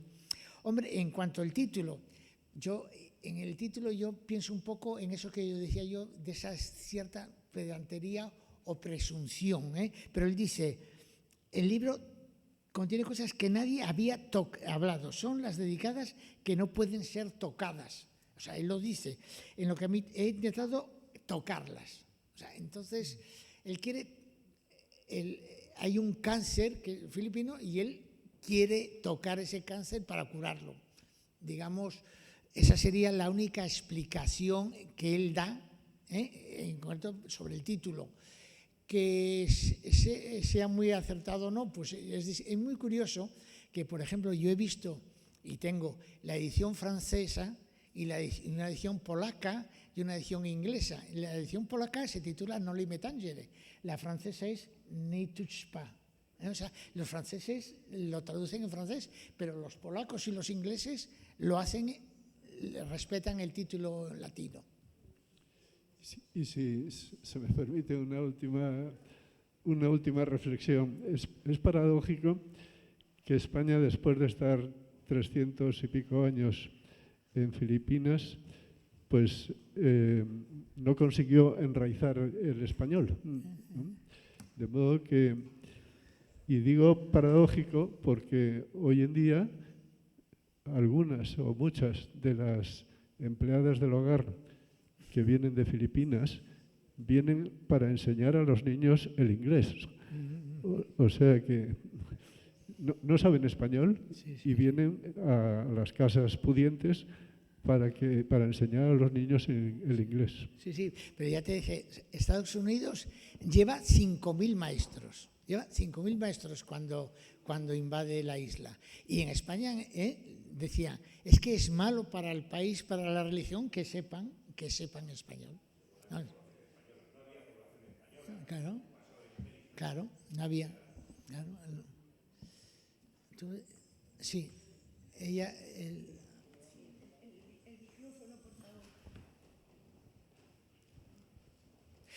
Mientras tanto, sí te contesto, yo no lo sé, porque él era pintor y escultor. No sé, yo no sabría decirte qué es lo que queda de esas obras, si hay algo en Filipinas o no. Yo no lo he visto. He visto alguna reproducción en algún libro de algo que él pintó, pero yo ahora no sé si en Filipinas quedan esculturas o pinturas. O sea, es que era un hombre orquesta, científico, médico, literato, escultor.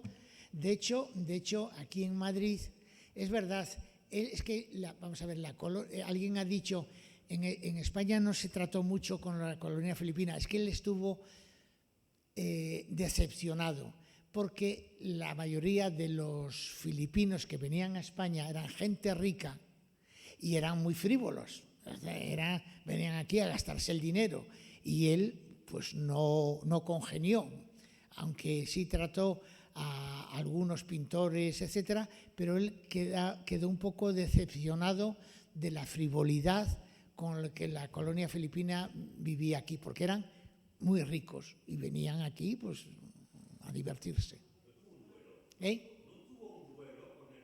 Sí, por eso que no congenió con ellos. Pero bueno, posiblemente no fuera, vamos a ver, un hombre como este no puede ser un simpático, ¿sí? No puede ser, ¿no?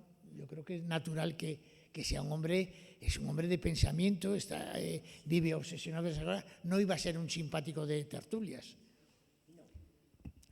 Bueno, yo quería, simplemente... Acércate. Simplemente comentar que a mí me ha causado bastante tristeza la lectura del libro. O sea, me parece que presenta una sociedad de una crueldad terrible. Las tortas que se dan, los palos, las palizas, es que todos los niños ya son objeto de todo tipo de crueldades, pero los mayores también. O sea, pero no solo los curas pegan, Concha, los pégate militares pegan, los guardias civiles pegan, las mujeres, ahí pega todo el mundo que puede pegar, es decir, y los demás a recibir. Me pareció, no salir anticlerical de la lectura de esta novela me parece milagroso, sí, porque, claro, toda la parte de las indulgencias, por ejemplo, Lutero lo tuvo claro mucho antes. Toda la parte de las indulgencias es genial, pero es que, y así sucesivamente. A mí me ha llamado la atención por su anticlericalismo tan brutal. que por otro lado, describiendo esa sociedad, no me extraña, o sea, no me extraña en absoluto. Luego hay unas frases en un momento dado que... Concha, el micrófono que en lo, la boca. ay, por Dios, como de patriota, de muy patriota, cuando está ya, quiere hacer la revolución, pero la revolución... y entonces Elías le dice porque, que no lo hagas, porque aborrecerías vuestro país si un día os vierais por causa mayor desgraciado, es que no veo, y aborrecer a la patria. Es la mayor desventura. Lo he leído fatal, pero porque no veo nada. O sea, que aborrecer a la patria, él pone en su boca que es la mayor desventura. Si él hace algo contra la patria y lo tal, pues la aborrecería. Entonces, bueno, además es un se hace a sí mismo, se pone como patriota. Pero bueno, que lo que más me ha dolido, todo lo que habéis dicho, estoy totalmente de acuerdo, pero de la crueldad de esa sociedad, que debía de ser, o sea, que no se puede inventar, Bueno, me ha dejado... Vamos a ver, hay unas escenas de tortura tremendas. O sea, hay escenas de tortura, ¿eh? Pero bueno, hay una cosa que el pueblo es... Él lo cuenta la historia del pueblo porque es el pueblo de su infancia. Pero él cuenta, le ocurrió que una vez por la noche iba en Filipinas y no se sacó el sombrero cuando pasaba un español, lo pegaron y lo llevaron a la cárcel. Lo llevaron a la cárcel por no haber saludado a un español. Bueno, hay una cita, a ver si la encuentro, una cita que es tremenda de las normas que tenían de hacer de cómo los filipinos se tenían que comportar cuando pasaba un español. Hay normas escritas que, bueno, ahora os las leo, que parecen imposibles, o sea, de un racismo como el de Estados Unidos, pero totalmente, porque son normas que estaban escritas y que tenían que cumplirse. Y él le pasa eso. Y efectivamente, o sea, mira, dice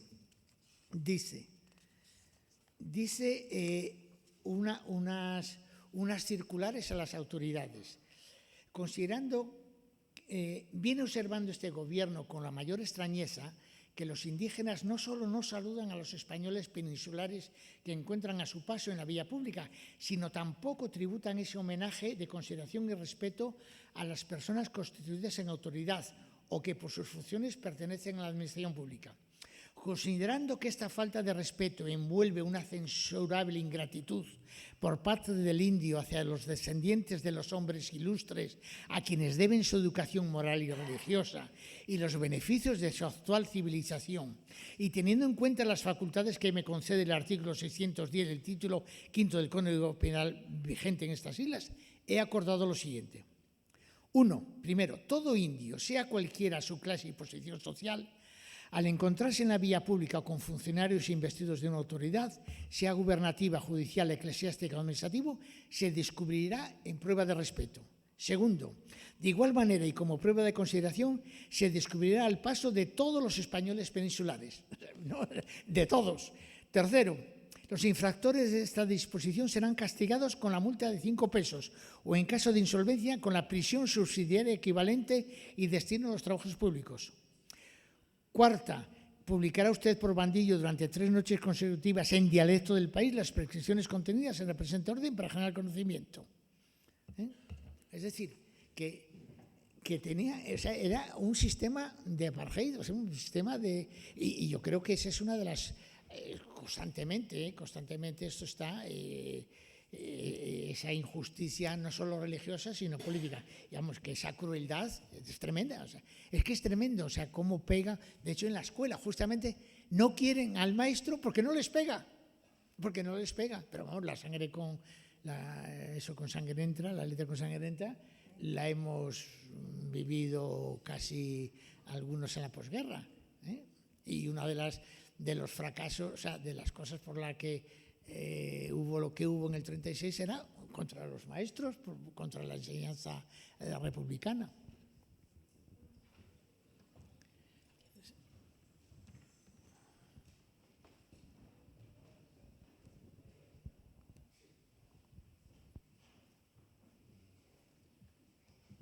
muchas gracias por tu presentación.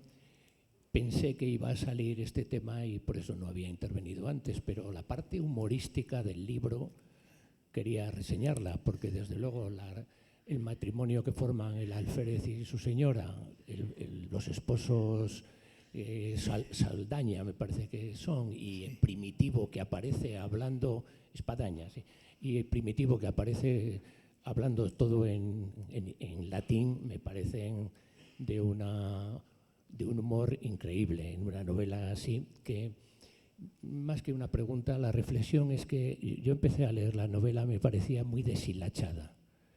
Todo lo que pasa que luego, a medida que va avanzando y a medida, sobre todo con las explicaciones que va dando, la novela gana mucho, como no suele pasar en general, o por lo menos a mí me pasa cada vez que leemos un libro y con la explicación el libro gana mucho. Pero esa parte humorística es la que quería reseñar, porque desde luego a mí me produjo cierta tristeza, pero también cierta gracia. Sí, sí. Hay mucha ironía, pero esa ironía que demuestra ahí incluso un conocimiento de la vida, de la psicología de los personajes, y casi siempre utiliza eso, o la crueldad o el humor, o la ironía. Sí, en el caso de ese matrimonio o del propio Tiago, el capitán Tiago tiene bemoles como está. Recordad, cuando el padre, hay una cosa muy bonita, cuando Crisóstomo al principio se va al pueblo desde Manila y ha formalizado el compromiso con María Clara, el Tiago pone unas velas para que tenga un buen camino y que no le pase nada. Y enseguida llega don Dámaso y que le va a prohibir ese matrimonio. Y entonces él apaga las velas, dice, bueno, como todavía le queda camino, si apago las velas, a lo mejor lo matan y entonces yo me ahorro. Entonces esa ironía de ese personaje que primero pone las velas para que él llegue bien Crisóstomo al pueblo, pero cuando don Dámaso le ha dicho que no puede casarse, apaga las velas. Todo es superstición, porque la religión es una superstición.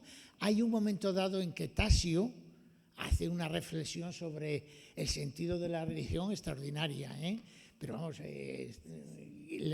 contra eso de que le da un relicario con un trozo de la barca de San Pedro, pues no tiene bemoles.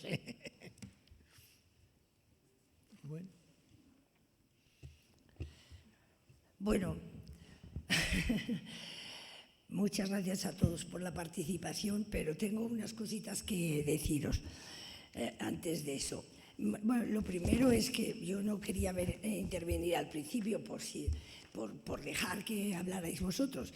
A mí me ha pasado con esta novela que yo leí la primera cuarta parte, 150 páginas o así, y no me gustaba nada. Y yo decía, esta novela no me va a gustar, madre mía, 600 páginas, ¿qué hago yo con esta novela?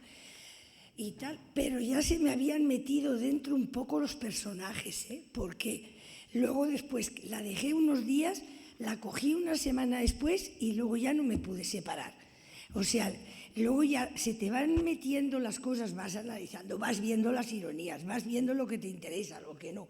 Es verdad, y reconozco que a mí algunas cosas de la pedantería de él me molestaban un poco,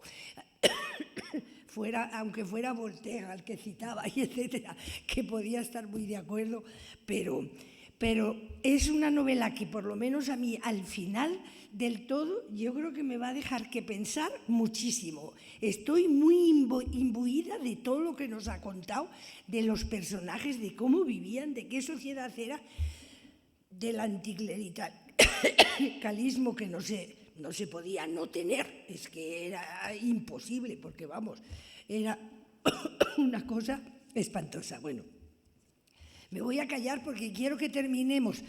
Antes de pasar a 2 o 3 cosinas que os tengo que decir al final, que pasemos y terminemos la sesión, señor Rizal, leyendo un poquito del poema grande que tenemos al final de este documento, que habla de su patria querida y etcétera, y es que es un hombre que verdaderamente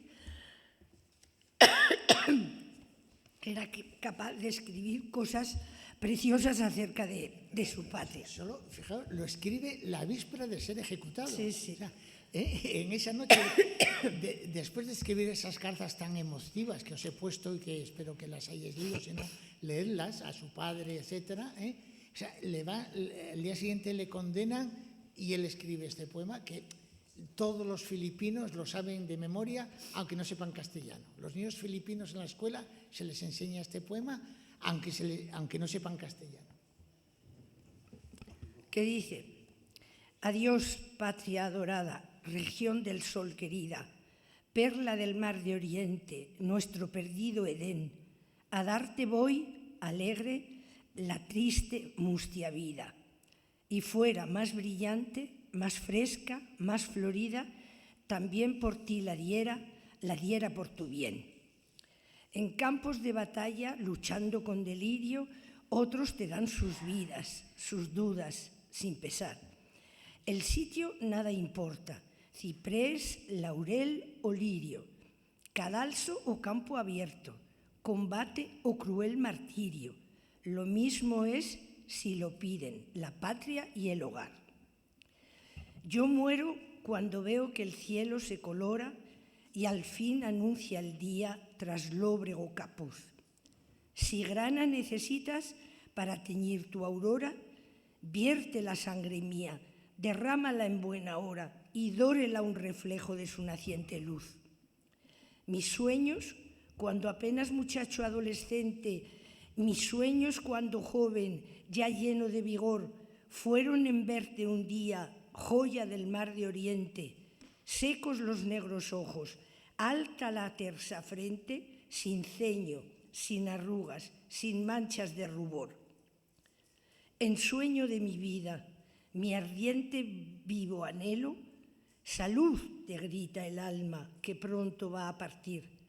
Salud, ah, que es hermoso caer por darte vuelo, morir por darte vida, morir bajo tu cielo y en tu encantada tierra la eternidad dormir. Si sobre mi sepulcro vieres brotar un día, entre la espesa hierba sencilla, humilde flor, acércala a tus labios y besa el alma mía y sienta yo en mi frente, bajo la tumba fría, de tu ternura el soplo, de tu hálito el calor. Deja a la luna verme con luz tranquila y suave. Deja que el alma envíe su resplandor fugaz. Deja gemir al viento con su murmullo grave. Y si desciende y posa sobre mi cruz un ave, deja que el ave entone su cántico de paz. Deja que el sol ardiendo las lluvias evapore y al cielo tornen puras con mi clamor en pos. Deja que un ser amigo mi temprano fin llore y en las serenas tardes, cuando por mí alguien ore, ora también, oh patria, por mi descanso. Adiós. Mi patria idolatrada, dolor de mis dolores, querida Filipinas, oye el postrer adiós. Ahí te dejo todo, mis padres, mis amores. Voy donde no hay esclavos, verdugos ni opresores, donde la fe no mata, donde el que reina es Dios. Adiós, padres y hermanos, trozos del alma mía, amigos de la infancia en el perdido hogar. Dad gracias que descanso del fatigoso día. Adiós, dulce extranjera, mi amiga, mi alegría. Adiós, queridos seres. Morir es descansar. Pobrecito. Pero eso es Rizal, ¿eh? Es Rizal. Bueno, otras cositas que os quería... Concha, perdona. Cuando dice adiós, dulce extranjera, mi amiga, mi alegría, se refiere a su pareja de entonces, que era la extranjera que había conocido Josefina. Josefina. Bueno, otra cosita que os quería decir es que a partir del 12 de mayo en el Teatro Valle Inclán van a estar representando una obra que se titula Las Últimas y es de las relaciones entre la colonia y y la metrópoli, y entre Filipinas y España. Y habla de los 500 años de comunidad, digamos, de vida en común, por si os interesa alguno. Y luego, la próxima sesión, como sabéis, pasamos a nuestro tema inicial de este taller, sea guerra civil, franquismo, dictadura, posfranquismo, etcétera, y tenemos la novela de esta chica Aroa, no me acuerdo cómo se apellida, Moreno. Bueno, que mañana matan a Daniel, o así se titula la novela. Eso. Lo que quería deciros es que ese día, antes de que nos despidamos, queríamos que nos hicierais un poquito una evaluación oral corta de qué os ha parecido este curso, el conjunto de todo lo que queráis decir acerca de lo que hemos hecho, lo que hemos programado, cómo lo hemos hecho, etcétera, etcétera. Y muy informal, informal, porque ya no queríamos hacer eso de que pusierais si bien, si mal, si hay algunos libros que se notaba que se os habían olvidado o incluso nos lo decíais. Yo ya me he olvidado de los libros, ya no me acuerdo, etcétera.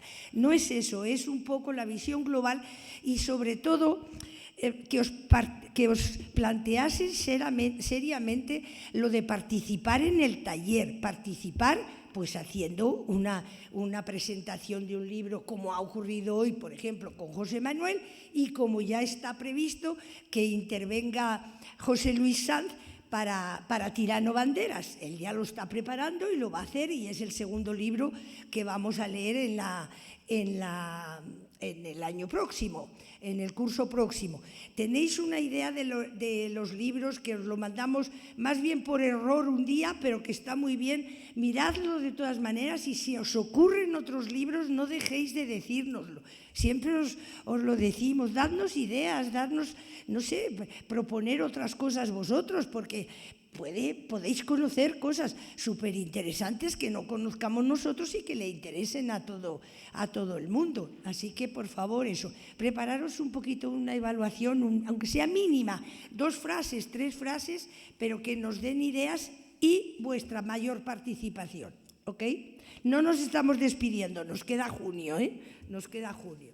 Muchas gracias a todos y hemos tenido un final de temas, sean de colonias sean de colonias o sea de la conquista, francamente que es un privilegio haber tenido a José Manuel, sinceramente.